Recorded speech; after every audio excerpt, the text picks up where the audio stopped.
Welcome to Thought Crime and Keto Crime, where Tracy does the sleuthing so you don't have to.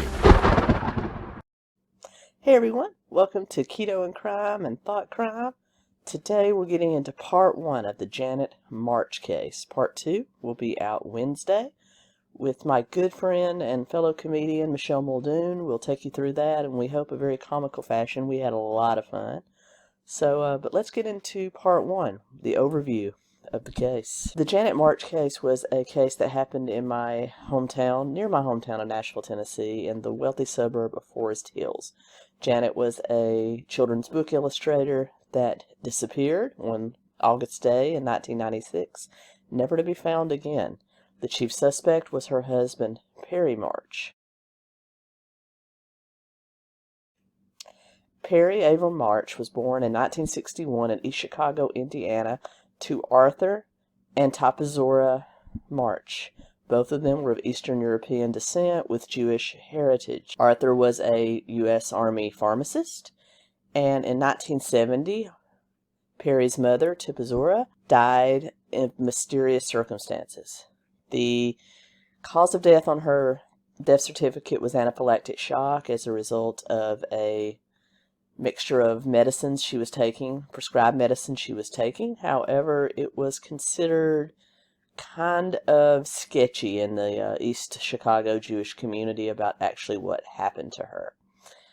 But anyway, the Marches then relocated to Michiana, Michigan, where Perry attended the La Lumumba School in LaPorte, Indiana, just across the border. He was an excellent student and was a martial arts aficionado, achieving the rank of black belt. Arthur March retired from the U.S. military in 1978, having reached the rank of lieutenant colonel, and his pension was his chief income after that, which will play an important part in the story later on. Perry attended the University of Michigan and pursued a pre-law program majoring in Asian studies, which I thought was kind of unusual, but it was at the University of Michigan that he met his future wife and, unfortunately, the victim in our story, Janet Gail Levine. Was born February 20th, 1963, in Nashville, Tennessee. Her father was Lawrence Levine, a native New Yorker and a very wealthy and successful attorney near Nashville, Tennessee, and his wife, Carolyn. She grew up, like I said, in the wealthy suburb of Forest Hills, Tennessee, very active in the local Jewish community, attended the very prestigious University School in Nashville. I know that school well. I've done some catering at that school back when I was a chef. So a very, very well-known, very good school, and she graduated with honors, achieving the rank of vice president in her class. She then went to the University of Michigan where her father attended, and there she met Perry. She majored in art at the University of Michigan and met Perry during her sophomore year. Their first date was a temple journey during the Jewish holiday of Rosh Hashanah, and from there they were pretty much inseparable. They married shortly thereafter, and after graduation, Perry pursued a career as a futures broker, and the two moved to Chicago, Illinois, where he was a broker for Oppenheimer and Company. However, Janet's family was very close-knit, and they wanted their daughter and their new, what they considered a nice boy, who they loved Perry. They really considered him part of the family, but they wanted them closer to them.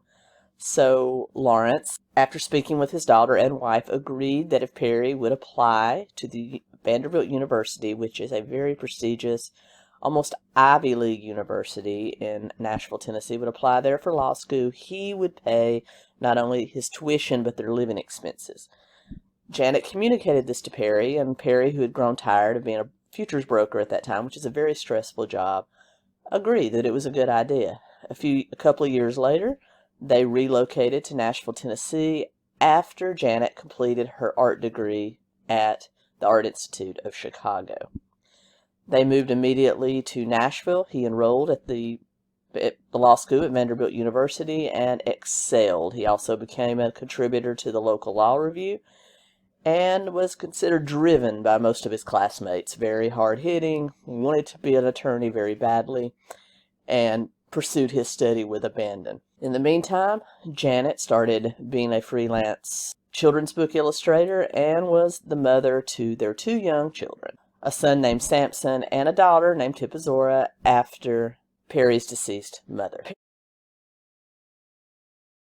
Perry achieved something of notoriety by being hired by very prestigious Nashville law firm Bassberry and Sims. Now, I know a little bit about Bassberry and Sims. When I was a courier, I actually delivered a lot of packages to Bassberry Sims. It's a swank little office down at the top of a huge skyscraper in downtown Nashville. Very waspy firm, which would mean white Anglo-Saxon Protestant, at least in the 80s and 90s. So the fact that they hired Perry, who was of Jewish descent, I don't know if you would call him a good Jewish boy the way the Levines did, but he was the first full-time, non-white Anglo-Saxon Protestant hired by that firm. They're, very integrated now, but in the 80s and 90s, that necessarily wasn't the case. I thought that was interesting.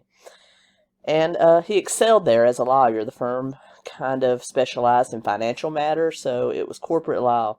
So the money was good, and Perry did very well there. But the Levines still were their major source of income.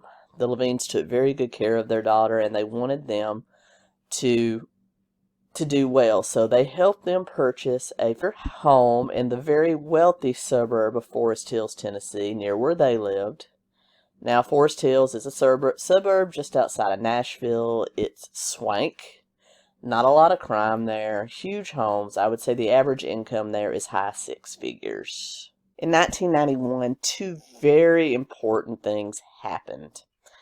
One, Arthur March, Perry's father, remember the retired Army pharmacist, contacted his son wanting to know if he could move to Nashville, Tennessee, and would Perry help him. Perry, of course, said yes, but it ended up being Lawrence Levine actually helping the former military man relocate to Nashville. They even let Arthur live in their home.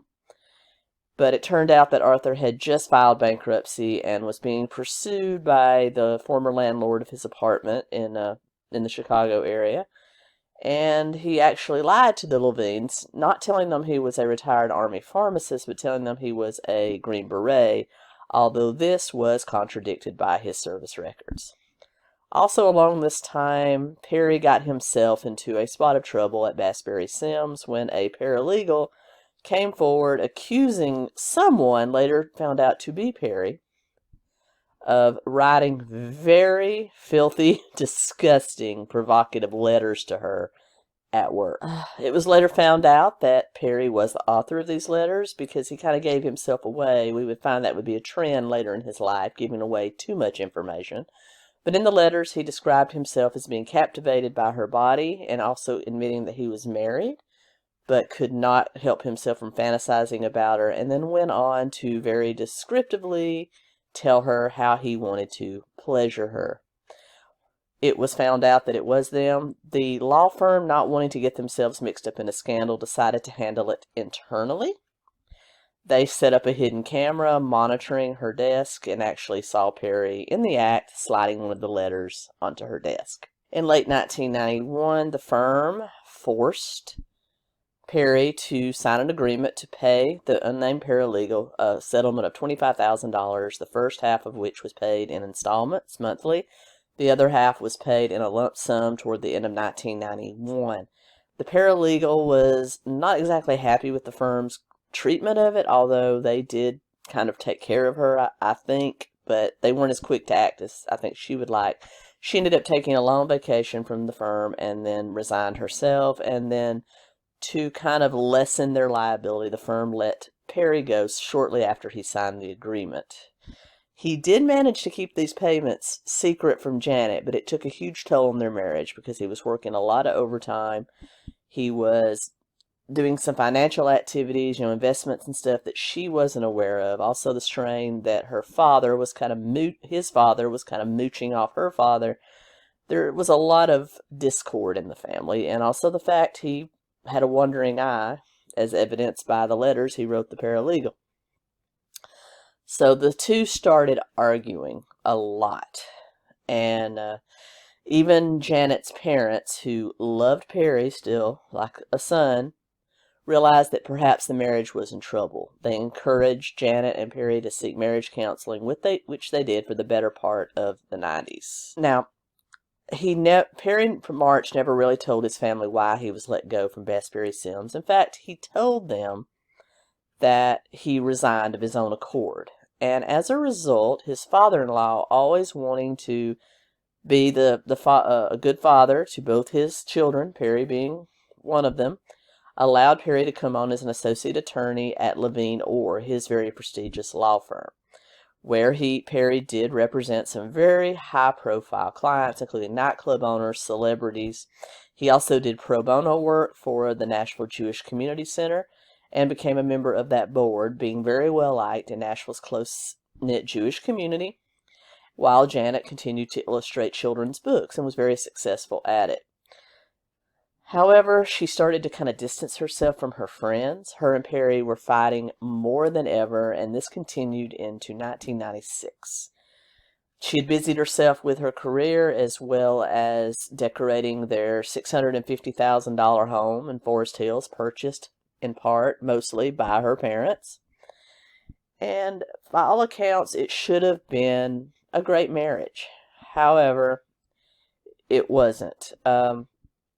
Perry was becoming more and more volatile and violent toward Janet verbally.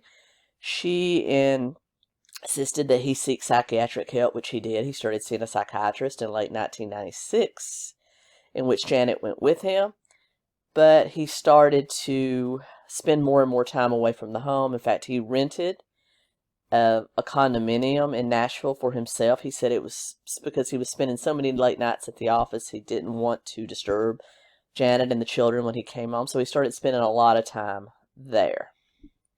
They even fought in front of their children, and it was just a bad situation. August 14th, 1996, the couple's housekeeper came to the house saying that, and later recalled that Janet seemed very withdrawn. She was spending a lot of time on her computer.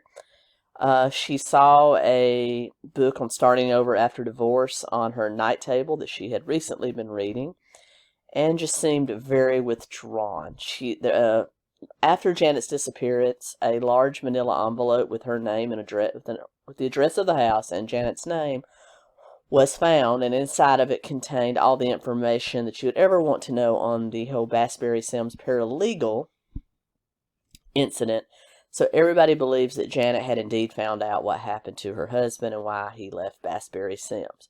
In addition, somehow Perry was having trouble making the last of his payments to the paralegal and had asked to push those off, and Janet had found out about that as well. So it was a little bit heated around the March house.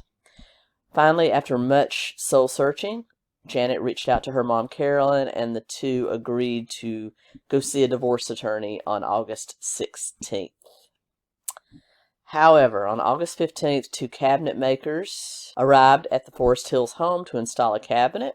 They were the last two to see Janet March. They said that she was there, she closely supervised their work, and that her and Perry's conversation seemed strange, even though Perry was playing with the children. They finished their work in about an hour, hour and a half, and left, and they would be the last people to see Janet March alive. August 15th, the Levines received a late-night call from their son-in-law saying that he and Janet had gotten into a terrible argument about 8 p.m. after they had put the children to bed. She was incensed that he was spending a lot of time away from home at the condo and in hotels, and that she had told him she was going to leave for a few days to clear her head. 12 days was the number he gave them, and had gathered up her passport, her clothing, her art supplies, and driven away in her Volvo 850. He also said she had taken $1,500 in cash and a bag of marijuana, which seemed very strange to the Levines because, as far as they knew, their daughter didn't smoke or take any sort of mood-altering substance. And he also presented a written list of chores that Janet wanted him to do to kind of make up for the fact he never did anything around the house and that she had left around 8:30. In addition to the Levines, he also called his brother, who still lived in Chicago, and a friend of Janet's to tell them the same. At first, people could understand that maybe Janet had wanted to get away from it, but as time went on, Carolyn, who was a very early version of a helicopter parent, Carol Levine, wanted to know where her daughter was and was insisting that Perry file a missing persons report, even though Perry insisted that they should give Janet the 12 days that she had wanted before they started to look for her. Carolyn was only mildly, calmed by this, but agreed to let them wait. By August 17th, the Levines were incensed and insisted to start at least search for their daughter. Perry and Lawrence drove to the airport looking for the Volvo. They did not find it. They also became concerned because the part-time nanny that take care of their grandchildren told them that a couple of days after they had searched for her car at the airport, Perry had told her that he was sure Janet had gone to California, something that he had not told the Levines. Shortly before this happened, Perry's father, Arthur, had left the Levines' home and relocated to Mexico. This is not unusual for a lot of retirees to do because the money goes further in a developing country. So he began calling Arthur, letting him know what had happened. And by August 23rd, the Levines were incensed. First of all, it was the first week of school, which they contended that their daughter would never miss the two children's first day of school. And again, when she did not show up for Sampson's planned birthday party, which she planned on August 25th, they were sure that something was wrong, and they themselves contacted the police and filed a missing persons report. It was along the same timeline that Perry secured a criminal defense attorney for himself, which everyone thought was really strange. Nashville Police Department started an official inquiry about the missing Janet March on August 29th. First under scruples was the alleged list of 12 chores that she had left for Perry. None of it mentioned anything about Sampson's birthday party, getting the kids to their first day of school, anything like that. So already that list was under suspect. And in most murders, the spouse is considered suspect number one. So Perry became that. He became more and more despondent, started running his mouth to friends and family, basically alluding that Janet had ruined his life. And that was very surprising because no one had ever heard him speak violently or angrily about Janet. They had heard them argue, but had never heard either of them speak really disparaging words about the other when they weren't present. After questioning Perry and indicating that there was some things on the list that weren't in the same handwriting, they had him submit her handwriting sample. It was discovered that some of the writing on that list were indeed his handwriting. At that time, they told him they were going to search and seize the computer hard drive from his home. Before that could happen, though, Perry removed it. The police got there to remove the hard drive. The hard drive was just gone. Not wiped like a normal person would do if they thought they were going to be searched. The hard drive was just missing out of the computer. They never were able to find it. And a couple of days after this, fearing his arrest was imminent, Perry took his children and went to Chicago to stay with his brother for a few days. September 7th, Janet's Volvo was found in a perfectly backed-in position at a local Nashville apartment complex. This was strange to her family and friends because not only was all of Janet's stuff, including her passport, clothes, money, everything found in that car, but anybody that knew Janet said she was a terrible driver and would have never backed into a space anywhere. So this became suspect. It was noted by Perry's family and friends in Chicago that by this time Perry had begun referring to Janet in the past tense as if he knew she would never be coming back. The police searched Perry's Jeep, the rest of the house. They found some incriminating fibers in Perry's Jeep. It looked as though perhaps Janet had been in there around the time of her disappearance, and Perry became suspect number one. Along this time, the Levines also hired a private investigator to investigate their son-in-law. It was after the police searched the woods around their Forest Hills mansion, using thermal scans to search for remains, that Perry's lawyer that he had secured before leaving for Chicago, informed the police Perry would no longer cooperate with the investigation. The Levines were very well liked in the Nashville community, and so the local Nashville paper, the Tennessean, ran, and their accompanying partner paper, the Nashville Scene, ran a series of articles on the disappearance of Janet March, in which Perry was interviewed, and Perry became known for running his mouth. He spoke about Janet in the past tense, badmouthed her as much as possible, all the time maintaining his innocence that she had disappeared of her own accord. As the heat turned up, Perry decided it was time for him to get out of the country, and he left Chicago and took his children to Mexico, to a little ranch house outside of Guadalajara, where his father was acting as a groundskeeper for a wealthy family and resort. So he took his family and moved. The Levines only found out that he had left for Mexico when they showed up for a court-awarded visitation with their grandchildren in the Chicago area in 1999, only to be informed by Perry's brother that he had indeed gone to Mexico. While in Mexico, he met and married Carmen Rojas, a local Mexican woman who already had 3 children. They soon had another child, bringing the total of children up to 6. And Perry practiced some sort of law in Mexico. We're not real sure if he was some sort of paraprofessional, but whatever kind of law he practiced, that's how he made his living. While he was in Mexico, the Levines did 2 things. They filed for custody of their grandchildren and also filed a wrongful death civil litigation against Perry. In both of those, Perry came out on the bottom. In the civil litigation suit, the Levines had to tearfully have their daughter Janet declared legally dead, and they were awarded $113 million in wrongful death against Perry. Perry did not appear in court for this. He was no longer allowed to practice law in Tennessee because he had been disbarred for illegal activities, nothing to do with the Levines. But he did retain some lawyers that later on were able to get this judgment thrown out. But he was found guilty in the civil case and ordered to pay $113 million to the Levines. Also, shortly after that, they filed for custody of their grandchildren based on the outcome of the civil case, and were actually awarded custody of their grandchildren, which they tried to cash in on in May of 2000. They actually went to the school outside Guadalajara, Mexico, picked up the children, took them to Mexico City, and then flew back to the United States.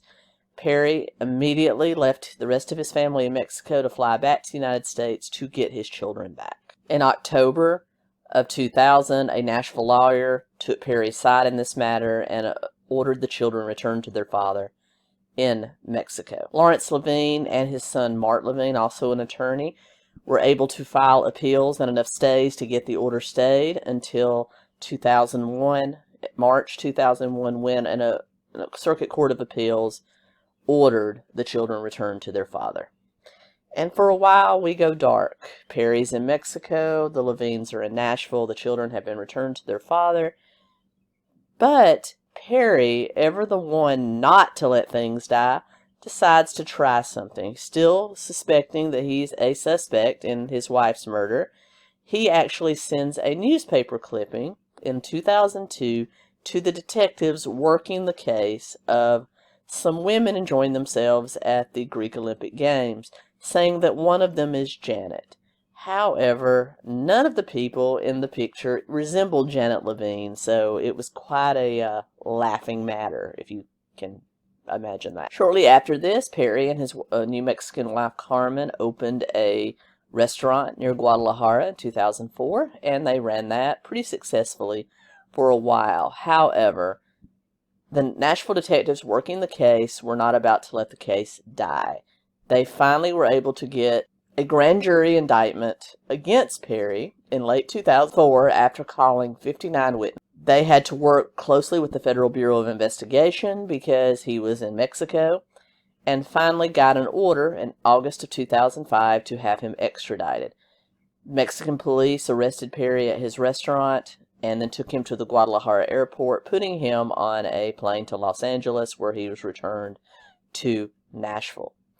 In Nashville, he was immediately put into the corrections detention center, where he busied himself not only running his mouth about the case, but also made friends with some other inmates. One of the friends he made in prison was Russell Ferris, a small-time con and professional stoolie. He had gotten a lot of sentences reduced by turning over on other people, so this is the kind of person that Perry made friends with, and he basically not only told him that he had dealt with his wife, but also asked him, when he got out of prison on jail on bond, would he kill his parents-in-law. Ferris immediately went to his lawyer, told him what happened. They arranged for him to be wired and pursue another conversation with March.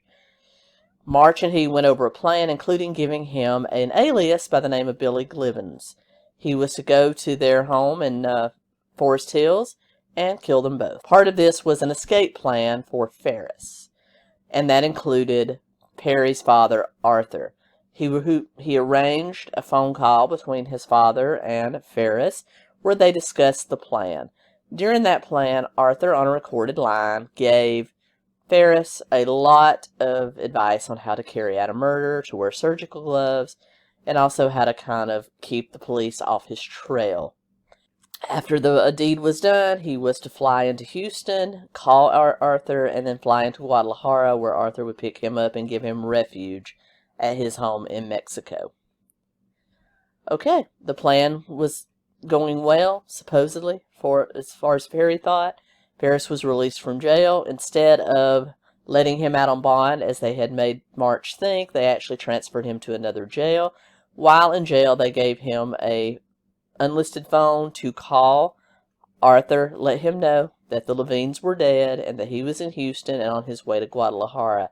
He gave him the arrival of a name and number of a plane and time of a plane, and Arthur showed up to meet him at the airport at Guadalajara, and he was immediately taken into custody by FBI agents. And it was at this point that Arthur completely turned over on his son and confessed to not only trying to assist in an attempted murder of the Levines, but also that his son had indeed told him that he killed his wife, Janet March, and that Arthur had helped him get rid of the body.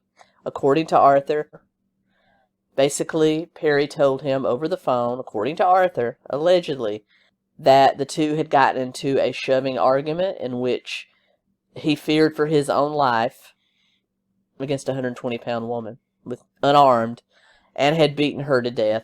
He then wrapped up her body, put it in the back of his Jeep. His father then returned from Mexico. They met each other at the airport. They drove to Kentucky with Janet in the trunk, where they stopped at a local hotel. Perry was feeling tired, his father said, so he stayed at the hotel while his elderly father drove the car with Janet's body into the rural area of Kentucky, finding an area where some brush was being burned, and disposed of her body by putting her body into a hole that some of the people working on that site had dug, and her clothes in another, and then allowed the fire to take place. His own father, Arthur, testified his son confided that he killed Janet during a fight with a wrench. He agreed to show detectives exactly where they had put the body. Detectives followed him there. However, no trace of Janet's body was ever found. But Arthur, who did this for the promise to only receive 18 months in prison, did allow his taped testimony to be presented in court because he was very sick with heart problems at the time.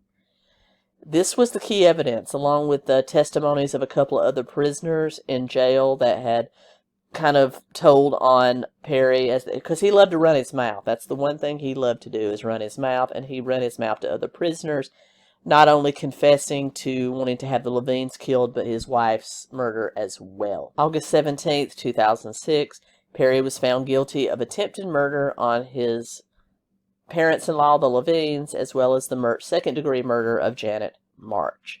He was sentenced to 56 years in prison.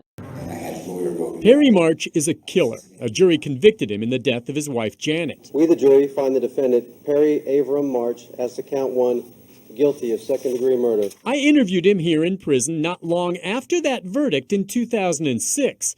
Would he finally confess? I know for a fact that I had nothing to do with her demise or disappearance. And that's where he sits today, even though he still runs his mouth to reporters as often as possible.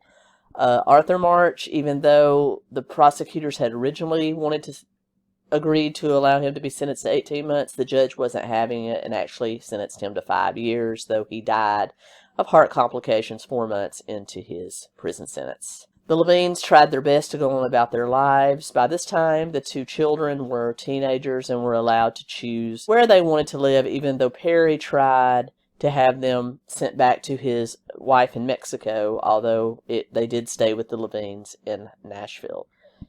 And that's where we end the trial of Janet March. And it was a long one. It was a long case. It took 10 years. The sad thing is her body was never recovered, although we're pretty sure of what happened. It wasn't that that Perry March was just convicted on circumstantial evidence, the testimony of his father, but evidence of Janet having been in the Jeep post-mortem. His Jeep post-mortem had also been found by detectives, so it wasn't just per diem evidence. But all that aside, he did very blatantly try to have his parents-in-law killed, so that's enough right there. But that's where that case ends. Maybe one day we'll know the whole story, but all we know is that she's gone and he's in prison. And with that, I'll sum up part 1 of the Janet March case. We'll be back in a few days with my good friend Michelle Muldoon, who will take you through the case again and give some more highlights of it, hopefully in a humorous, entertaining way. And I'll be back real soon. If you'd like to support the channel, links are below. Like, comment, share, subscribe. Tracy Barkley, Keto Comic.